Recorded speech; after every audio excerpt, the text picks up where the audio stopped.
I never thought I'd have to choose between my dignity and my daughter's love. At 65, I believed those difficult decisions were behind me. But life has a way of testing you when you least expect it, and sometimes the hardest choices come when your hair has turned gray and your hands have grown weathered. My name is Margaret Wilson, though everyone calls me Maggie. I've lived in the same two-story colonial in Westchester County, New York for the past 40 years. It's a beautiful home on Maple Avenue with a wrap-around porch and a garden that blooms with hydrangeas in the summer. Thomas and I bought it when we were just starting out, stretching ourselves thin financially because we believed in investing in our future, in our family's future. Thomas passed away 7 years ago from a heart attack. It was sudden, unexpected, the kind of loss that leaves you gasping for air in the middle of the night. He was everything to me, my high school sweetheart, my confidant, my rock. We'd built our lives together, raised our daughter Eliza, and planned for a retirement of travel and grandchildren. His death left a void that echoed through every room of our home. Eliza was devastated too, of course. She was 35 when her father died, already married to Richard. A financial advisor with ambitions that always seemed to exceed his abilities. They had twins, my beautiful grandchildren, Emma and Noah, who were just 5 at the time. I poured myself into being the best grandmother I could be, helping with childcare, attending school events, trying to fill some small part of the gap Thomas's absence had created. "Mom, you're a lifesaver," Eliza would say, as I'd arrive at her modern glass and steel home in White Plains, ready to take the kids for the weekend. "I don't know what we'd do without you." Those words meant everything to me then. They were an acknowledgement that I still had purpose, that I was needed and valued. What I didn't realize was how quickly those sentiments could change when money and property entered the equation. It all began to shift about 3 years after Thomas died. Richard's investment firm was struggling. The economy had taken a downturn, and clients were pulling their funds. Eliza began hinting at their financial troubles during our Sunday dinners. "The private school tuition is killing us, Mom," she said one evening as we sat at my dining room table, the same mahogany piece where we'd celebrated countless birthdays and holidays. "And the country club membership is up for renewal. Richard says we need to maintain the right connections for his business. But I just don't see how we can swing it." I nodded sympathetically, feeling that familiar maternal instinct to rescue my child from distress. "That sounds stressful, sweetheart. Is there anything I can do to help?" The words had barely left my lips before Eliza's expression brightened. "Well, actually, Richard and I were talking. This house is so big for just you, Mom, and the stairs must be getting difficult with your arthritis." My arthritis was mild at best, an occasional twinge in damp weather, but I let the comment slide. "I managed just fine," I said, pouring her more wine. The bottle was a Cabernet that Thomas and I had discovered on our 25th anniversary trip to Napa. I'd been saving it for a special occasion.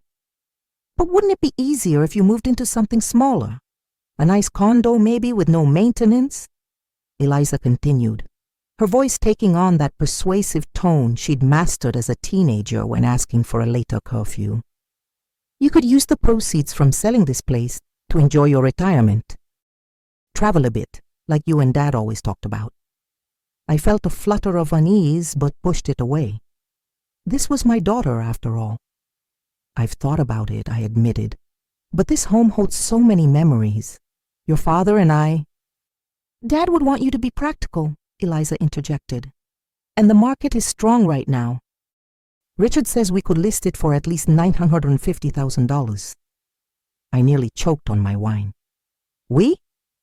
Eliza reached across the table and patted my hand. "I just meant that you could get a good price. That's all." But that wasn't all, as I would soon discover. That dinner marked the beginning of a campaign, a subtle but relentless pressure to convince me to sell my home.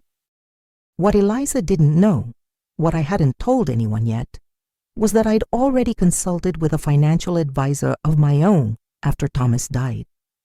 He'd helped me understand our assets, the life insurance policy, the investments, and the mortgage that had been paid off 10 years earlier. I wasn't wealthy, but I was comfortable. And importantly, I was financially literate. The pressure intensified over the following months. Richard began dropping by unannounced, bringing real estate listings for condos and retirement communities. "Just thought these might interest you, Maggie," he'd say, his smile never quite reaching his eyes. Then came the helpful suggestions about my limitations. "Mom, I noticed your gutters need cleaning. That's not something you should be doing at your age," Eliza said one day, despite the fact that I had a regular handyman who took care of such things. "The yard is looking a bit overgrown," Richard commented another time. "It must be hard to keep up with all this maintenance." Each comment was a small paper cut to my dignity, stinging but not enough to warrant a confrontation. I tried to see it from their perspective. Perhaps they were genuinely concerned about my welfare as I aged. But the undercurrent of their concern always seemed to circle back to the house. Then came Emma's 10th birthday party. Eliza had hosted it at their home, a gathering of 20 children and their parents. I'd spent weeks crocheting a special blanket for Emma, incorporating her favorite colors and patterns. It had been a labor of love, something I hoped she'd treasure. As the party wound down and guests began to leave, I overheard Richard in the kitchen speaking to one of his colleagues. "It's a matter of time," he was saying, his voice low but not quite low enough. "Maggie's house is sitting on nearly an acre in one of the best school districts. Once we sell it, we can finally upgrade to that property in Scarsdale. The commute to the city would be much better." "And she's on board with selling?" the colleague asked. Richard chuckled. "She's getting there. Eliza knows how to handle her mother. We've already got a realtor friend lined up who'll keep the commission low for us." I stood frozen in the hallway, my hands trembling around the plate of leftover birthday cake I'd been bringing to the kitchen. The casual way he discussed my home, my life, as if it were merely an asset to be liquidated for their benefit, sent ice through my veins. I quietly retreated to the living room, placed the cake on a side table, and gathered my purse. I needed to leave, to think. I found Eliza and made an excuse about feeling tired, kissed my grandchildren goodbye, and drove home in a daze. That night, I sat in Thomas's old leather armchair in our bedroom, the one I couldn't bear to get rid of, and cried for the first time since his funeral. I cried for the loss of what I thought I had, a daughter who respected me, who saw me as more than a stepping stone to financial gain. "What would you do, Thomas?" I whispered to the empty room. The photograph of us on our 40th anniversary stared back at me from the nightstand. His kind eyes seemed to hold the wisdom I desperately needed. Sleep evaded me that night. Instead, I found myself at the antique secretary desk in the study, pulling out our financial records, property deeds, and the estate planning documents we'd prepared years ago. I needed to understand exactly where things stood. Dawn was breaking as I confirmed what I already knew. The house was solely in my name. Thomas and I had updated all our legal documents after his diagnosis with high blood pressure, wanting to ensure a smooth transition should anything happen. There was a provision in our will that Eliza would inherit the house upon my death, but that was it. No promised gifting during my lifetime, no legal expectations. I closed the folder and watched the sunrise paint the walls of our study golden. A strange calm had settled over me, replacing the hurt and confusion of the previous night. I knew what I needed to do, not just for my sake, but oddly enough, for Eliza's too. Sometimes the greatest act of parental love is teaching your child that there are consequences to entitlement and disrespect. The next morning I called Janet Freeman, a realtor I'd known for years through my volunteer work at the hospital auxiliary. Unlike Richard's friend, Janet was someone I trusted implicitly. "Maggie, what a lovely surprise," she said when I reached her. "How are you doing?" "I'm ready for a change." "Janet," I replied, surprised at the steadiness in my voice, "I'd like to sell my house." Janet's enthusiasm was immediate, but measured with appropriate concern. "That's a big decision, Maggie. Are you sure? You've been there so long." "I'm sure," I said, gazing around at the breakfast nook where Eliza had done her homework and Thomas had read the Sunday paper. "But I'd like to keep this between us for now. I'm not ready to tell my family just yet." "Of course," Janet assured me. "We can be discreet in the initial stages. Why don't I come by tomorrow to discuss the details?" Over the next few weeks, Janet and I worked quietly to prepare the house for sale. I hired a professional organizer to help me sort through 40 years of accumulated possessions, deciding what to keep, donate, or discard. It was therapeutic in a way I hadn't expected, this gradual letting go. Each item I packed away felt like reclaiming a piece of myself, a reminder that I was more than just Eliza's mother or Thomas's widow. I was Maggie Wilson, and I still had agency in my life. The house was listed on a Thursday in early spring. By Monday, we had 3 offers, all above asking price. The real estate market in Westchester was indeed strong, as Eliza had noted, but Janet's expert staging and pricing had attracted particular interest. I accepted an offer of $1.2 million from a young family with 3 children, $250,000 more than the figure Richard had so confidently cited. It wasn't until the "sold" sign appeared in my front yard that I finally told Eliza. I invited her over for coffee on a Tuesday morning when I knew the children would be at school and Richard at work. I wanted to speak with my daughter alone. She arrived in her yoga attire, reusable coffee cup in hand, looking harried as always. "I can only stay for a bit, Mom. I have a committee meeting at the school at 11. "This won't take long," I assured her, leading her to the kitchen where I'd set out fresh scones and coffee.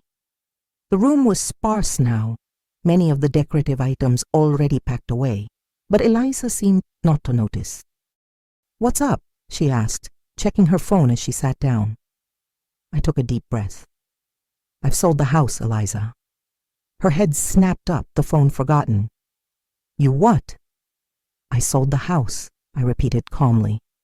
"The closing is in 6 weeks. Eliza's expression cycled rapidly through shock, confusion, and then, most tellingly, anger. "How could you do that without telling us? Richard and I have been helping you look at options." "No," I corrected gently. "You and Richard have been pressuring me to sell so you could use the proceeds to finance your lifestyle. I heard Richard at Emma's birthday party, Eliza. I know about your plans for my house." Her face flushed crimson. "You were eavesdropping. That was a private conversation." "In my grandchild's kitchen during her birthday party," I pointed out. "Hardly a confidential setting." Eliza's hands trembled as she pushed away her untouched coffee. "So what? You decided to punish us? Is that it? Where are you going to live? Have you even thought this through?" The accusation that I was incapable of making my own decisions stung, but I kept my voice level. "I've purchased a townhouse in Cold Spring. It's along the Hudson with a view of the river. It's smaller, yes, but it suits me perfectly. And yes, Eliza, I've thought this through very carefully." "Cold Spring? That's nearly an hour away. How am I supposed to drop the kids off with you when you're so far away? Did you even consider us in this decision?"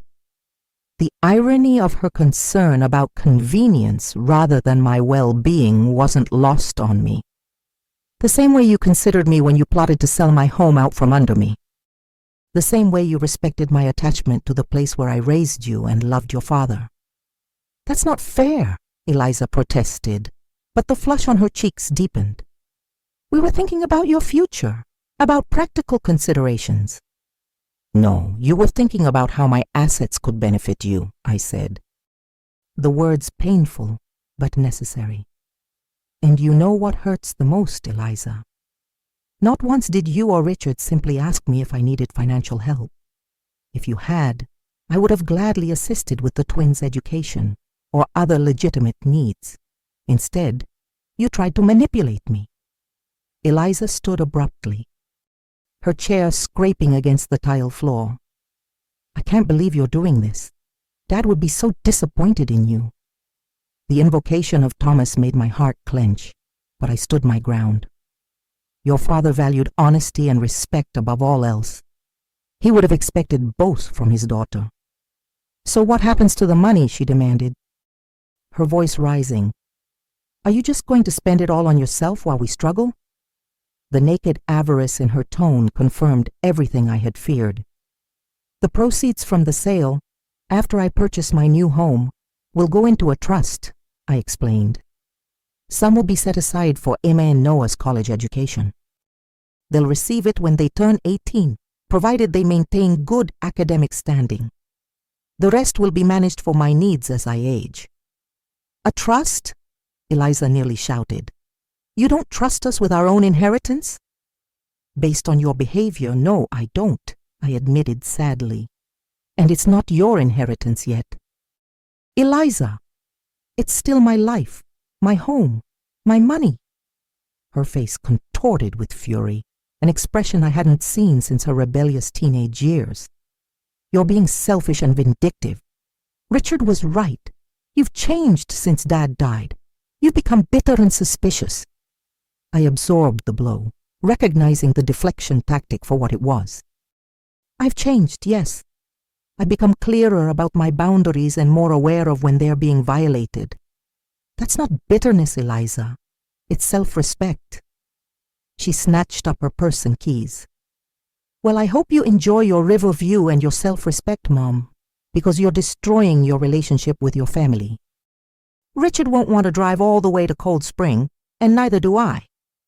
If your love and respect are contingent on geographical convenience and financial benefit, then perhaps we need this distance to reassess what our relationship truly means, I said, my voice finally betraying a tremor of emotion. Eliza strode toward the door, then turned back, her eyes bright with angry tears. I want you out of my life, she screamed, the words echoing in the half-empty kitchen. If this is how you're going to be, just stay away from us. Stay away from my children. The door slammed behind her with enough force to rattle the remaining dishes in the cupboard. I stood alone in the kitchen, the afternoon sun casting long shadows across the floor. The pain was acute, a physical ache in my chest that made it hard to breathe, but beneath the pain was something else. A certainty that I had done the right thing, not just for me, but for the future of my family. Even if they couldn't see it yet. I sank into a chair and allowed myself to weep, for the daughter I thought I knew, for the grandchildren I might not see for a while, for the complicated mess that family love can become when tainted by greed. But I didn't weep for my decision. That, at least, I knew was right. The next few weeks passed in a blur of activity. The closing date approached, and I focused on packing, donating, and preparing for my move. Eliza didn't call, didn't visit. Richard sent a coldly formal email requesting the return of some golf clubs he'd stored in my garage, as if I was suddenly a stranger with whom he needed to conduct business transactions. The silence from my grandchildren hurt the most. I'd always called them on Tuesday afternoons when they got home from school, a ritual they looked forward to. Now my calls went unanswered, my texts unread. I suspected their devices had been monitored, my number possibly blocked. I left voicemails anyway. Hello, my sweet Emma. Grandma misses you. I hope you aced that science test you were studying for. Hey there, Noah. Just wanted to say I'm thinking about you and hoping your baseball team is doing well this season. Messages sent into a void, but necessary for my own heart. Janet proved to be not just an excellent realtor, but a supportive friend during this difficult time. She helped me find reliable movers, recommended services in my new community, and even connected me with her sister who lived in Cold Spring.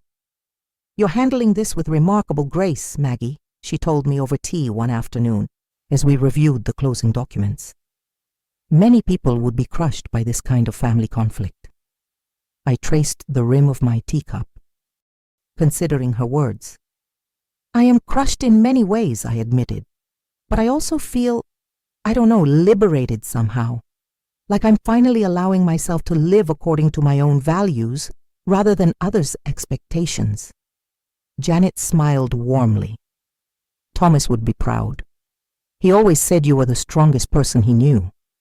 The mention of Thomas brought fresh tears, but they were gentler now. He was the strong one, I said. I'm just trying to honor what we built together. 2 days before the closing, I received an unexpected visit.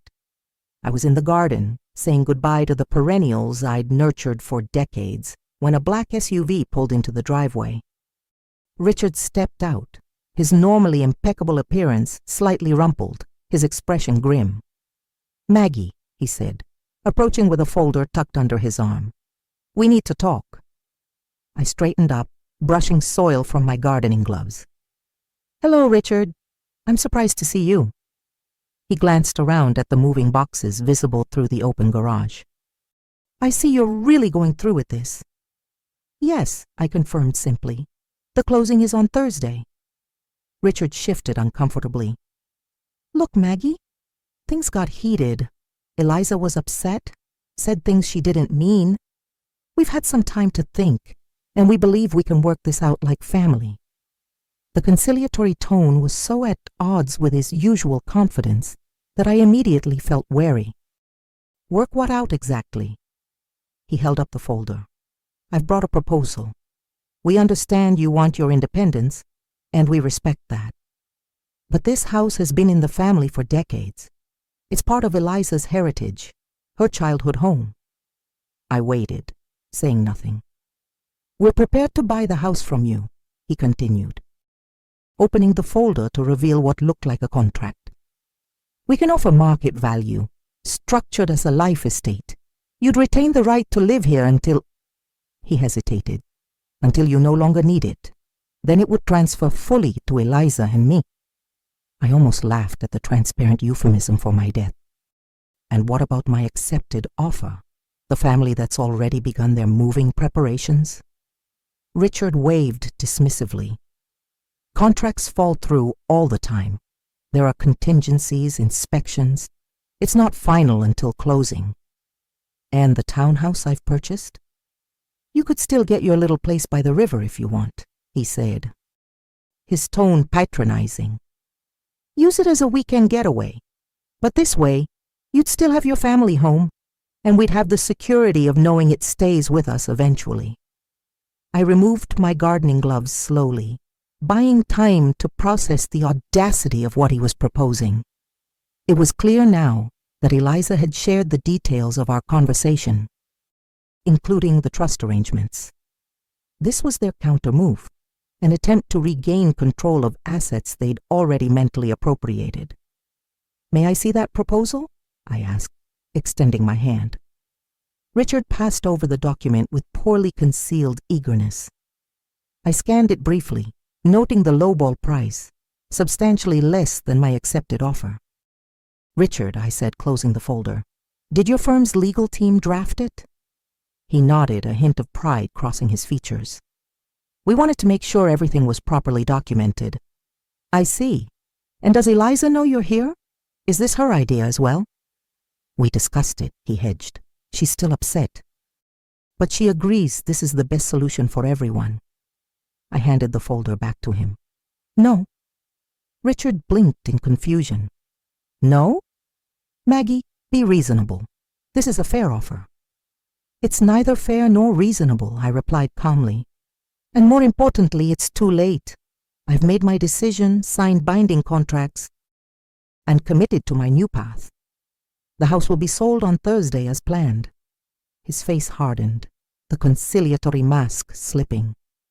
You're making a huge mistake. This could permanently damage your relationship with Eliza, with your grandchildren.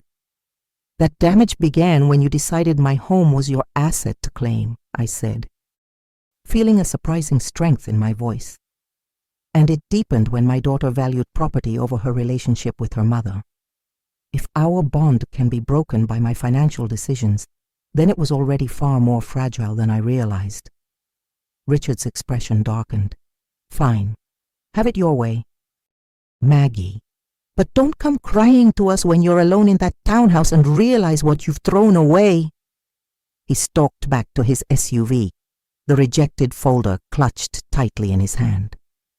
As he drove away, I returned to my gardening, carefully digging up a few special hydrangea cuttings to take to my new home. They would root eventually and bloom again, even after being separated from their original soil. The closing on Thursday went smoothly. The young couple purchasing my home, Sarah and Michael Chen, brought their children to meet me briefly. Their eyes shone with excitement as they talked about which bedrooms the kids would have, how they'd use the backyard, their plans for continuing the garden traditions. The previous owners planted these hydrangeas when they first moved in, I told their 6-year-old daughter as she admired the blue blooms. They've been growing here for 40 years. Longer than my mom and dad have been alive, she exclaimed with the delightful candor of childhood. I laughed, feeling a weight lift from my shoulders. This was right. This house deserved a new family, new memories, new life being breathed into its rooms.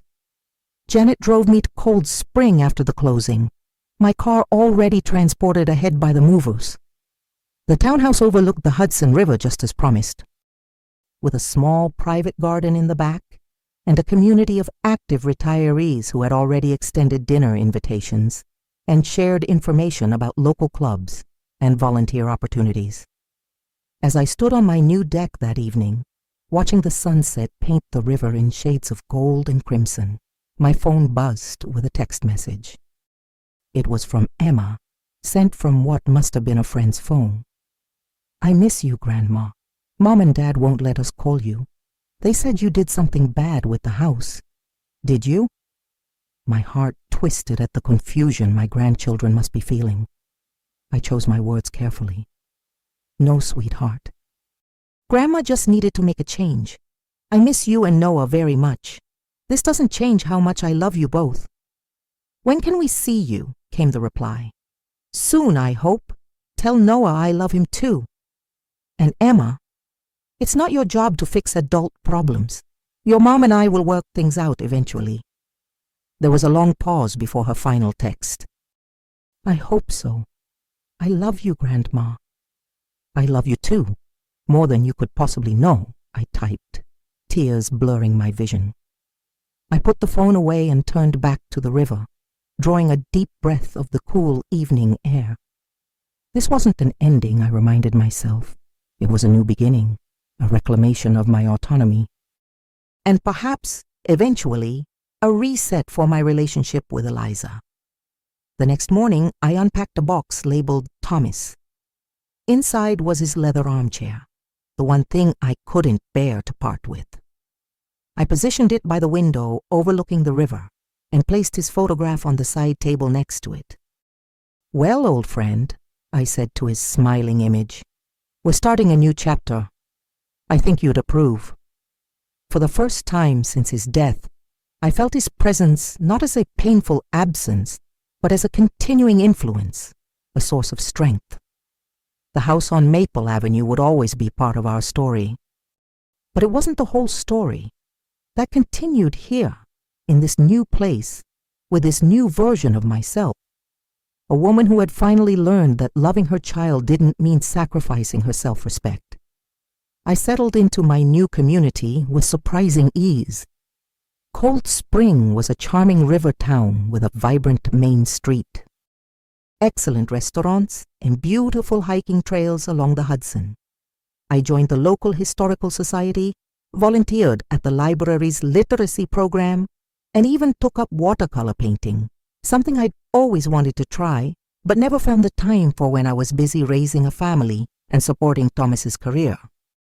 3 months passed without a word from Eliza or Richard. I sent birthday cards to the twins, along with gift certificates to their favorite bookstore, but received no acknowledgement.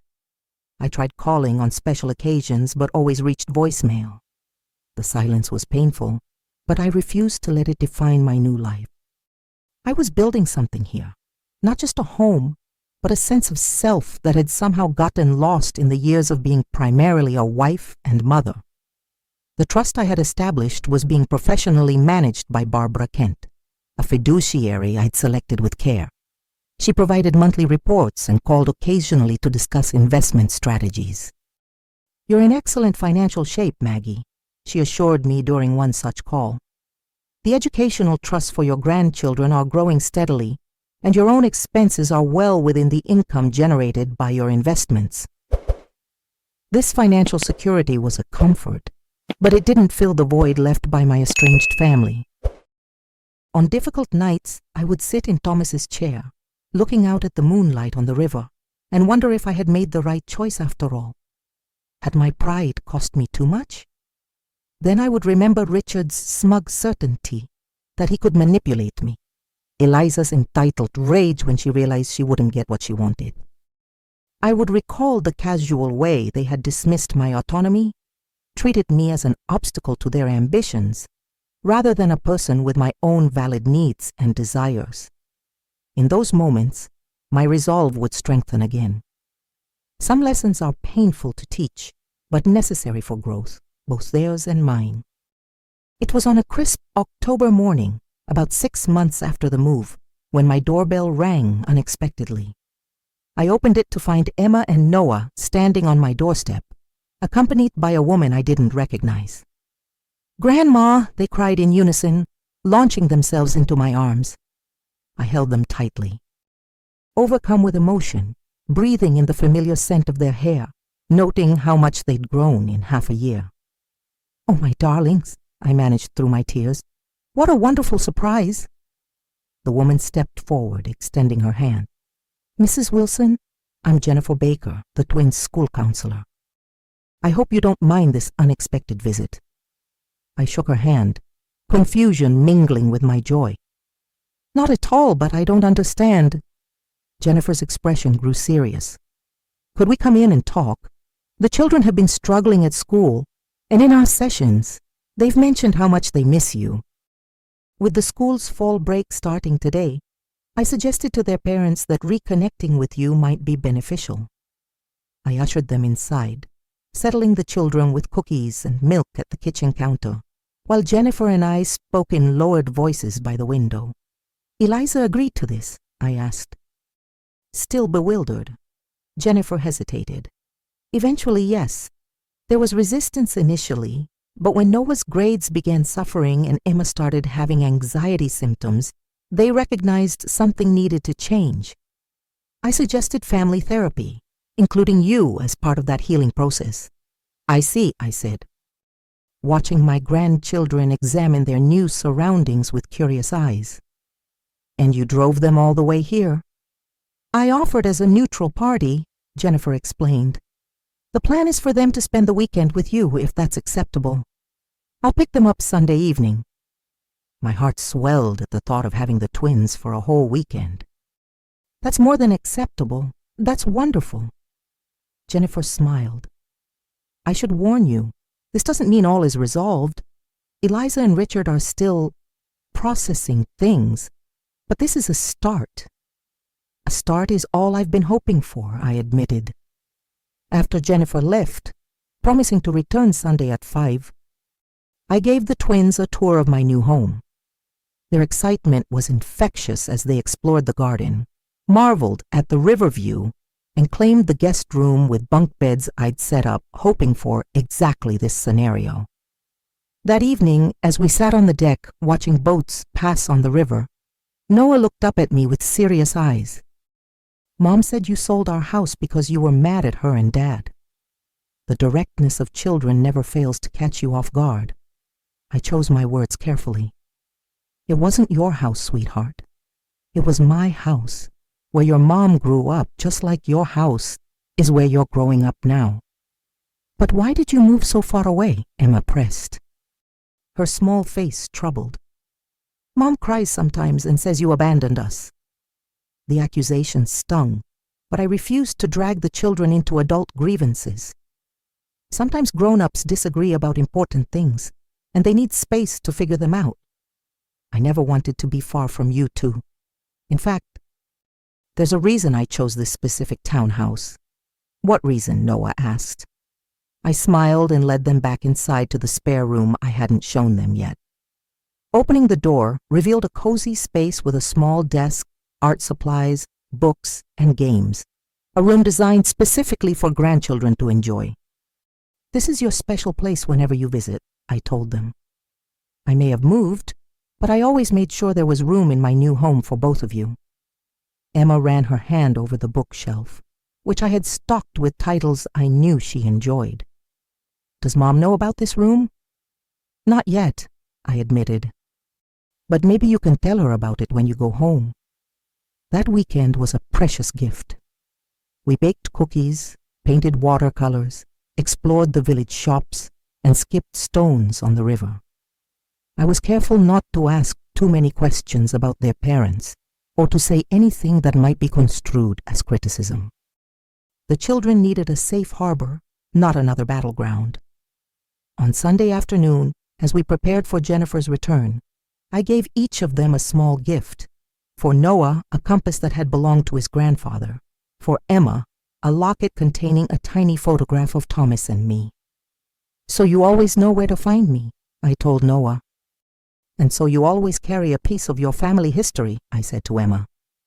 When Jennifer arrived, the goodbyes were tearful, but not desperate. We'll see each other again soon, I promised. And you can call me any time. After they left, I sat alone in my living room, emotionally drained but filled with cautious hope. The weekend had been a reminder of what really mattered, not houses or money or pride, but the bonds that connected us across generations. 2 weeks later, I received an email from Eliza. The formal tone couldn't mask the vulnerability beneath. Mom, the kids haven't stopped talking about their visit. Jennifer says their improvement at school has been remarkable. Richard and I have been seeing a family therapist, trying to understand how things went so wrong between all of us. I'm not ready to talk directly yet, but I would be willing to consider allowing the children to visit you on a regular schedule. Jennifer has offered to facilitate exchanges until we're ready for more direct contact. Please let me know if this arrangement would be acceptable to you. Eliza. I wrote back immediately, keeping my response simple and free of recrimination. I would love to see Emma and Noah regularly. Thank you for this step forward. Whenever you're ready to talk, I'll be here. Love, Mom. It was a small olive branch, extended across a still significant divide, but it was a beginning. Healing would take time to rebuild trust, to establish new boundaries, to learn how to relate to each other as the people we had become, rather than the roles we had played. In the months that followed, a tentative new pattern emerged. The twins visited every other weekend, sometimes brought by Jennifer, later by a babysitter, and eventually, in a significant breakthrough, by Eliza herself, though she initially just dropped them off without coming inside. The first time she actually entered my home was nearly a year after our falling out. It was Emma's 11th birthday, and I had invited the children to celebrate with a small party at my townhouse. To my surprise, Eliza texted that morning. Would it be all right if I stayed for the party? Richard has a work commitment. I spent the hour before their arrival in a state of nervous anticipation, straightening already tidy rooms and second-guessing the lunch menu. When they arrived, Emma rushed in first, exclaiming over the decorations and the cake shaped like an open book. She was an avid reader. Noah followed with an armful of gifts from friends who couldn't make the long trip. Eliza entered last, hesitant, a wrapped package clutched in her hands. Hi, Mom, she said, her voice small. This is a nice place. Thank you, I replied, fighting the urge to embrace her, sensing she wasn't ready. I'm glad you could come. Would you like a tour? She nodded, and while the children explored the cake and presents, I showed Eliza around my home. She was polite, but reserved until we reached the room I'd created for the twins. You did all this before you even knew if they'd ever visit? She asked, taking in the carefully chosen details. Of course, I said simply. They're my grandchildren. That doesn't change because adults disagree. Something in Eliza's expression softened slightly. The therapist says I have boundary issues, she admitted unexpectedly, and problems with entitlement. She says it comes from always feeling like we were just barely keeping up with appearances. It was the most personal thing she had shared in over a year. Growing up in Westchester can create a lot of pressure, I acknowledged. Your father and I tried to shield you from financial worries, but perhaps we went too far in the other direction. Eliza traced a finger along a shelf of books. Richard's business is doing better now. We downsized to a smaller house in a different neighborhood. It's actually been good for us. I'm glad to hear that, I said, meaning it. She turned to face me, her expression a complex mixture of emotions. I'm not ready to talk about everything yet, about the house and what Richard and I tried to do. It's still hard. We have time, I assured her. Today is about celebrating Emma. The party was a success, with board games, birthday cake, and the delight of family being together, even with the unspoken tensions hovering at the edges. When it was time to leave, Eliza surprised me by initiating a brief, awkward hug. Thank you for today, she said, and for not giving up on us, even when we gave you plenty of reason to. You're my daughter, I replied, echoing my earlier sentiment. That doesn't change because we hurt each other. As I watched them drive away, I felt a sense of peace settle over me. The road ahead would still have its bumps and detours, but we were at least traveling in the same direction again. 2 years have passed since I sold the house on Maple Avenue. My townhouse truly feels like home now, filled with new memories alongside carefully preserved treasures from my previous life. The garden is flourishing, my social circle is vibrant, and I've discovered passions I never knew I had, from watercolor painting to kayaking on the Hudson. Eliza and I have reached a fragile but genuine reconciliation. We see each other regularly, though our relationship has fundamentally changed.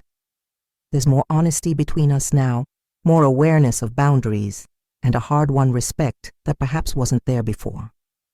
Richard and I maintain a cordial distance. Some bridges take longer to rebuild than others. The twins, now 12, are frequent visitors. They love their river house and have made friends in Cold Spring during their regular stays. The trusts established for their education continue to grow, a promise for their future that remains separate from the emotional complexities of our family dynamics. Last month, during one of our now regular Sunday dinners, Eliza raised the subject that had been tacitly avoided for so long. I've been thinking about the house, she said as we cleared the dishes together, about how Richard and I behaved. I paused, a plate suspended between us. That was a difficult time for everyone. No. Mom, she said firmly, it was wrong what we did. The pressure, the manipulation. We saw you as a means to an end, not as a person with your own life to live. I'm truly sorry for that. The apology, so long in coming, brought unexpected tears to my eyes. Thank you for saying that. The therapist says it's important to acknowledge harm done. Even years later, Eliza continued, her voice steadier now. So I'm acknowledging it. We treated you badly. And in a strange way, selling the house was the best thing you could have done for us. For me. How so? I asked, genuinely curious. It forced me to look at myself, at my values, at what I was teaching my children about respect and entitlement. She smiled ruefully. Painful lessons, but necessary ones. Later that evening, after Eliza and the twins had gone home, I sat in Thomas's chair by the window, watching the moonlight on the river. You were right, I whispered to his photograph.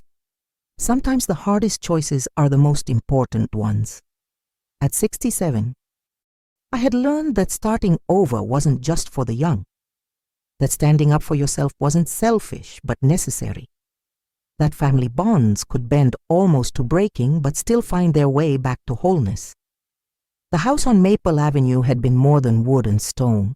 It had been the physical manifestation of our family's history.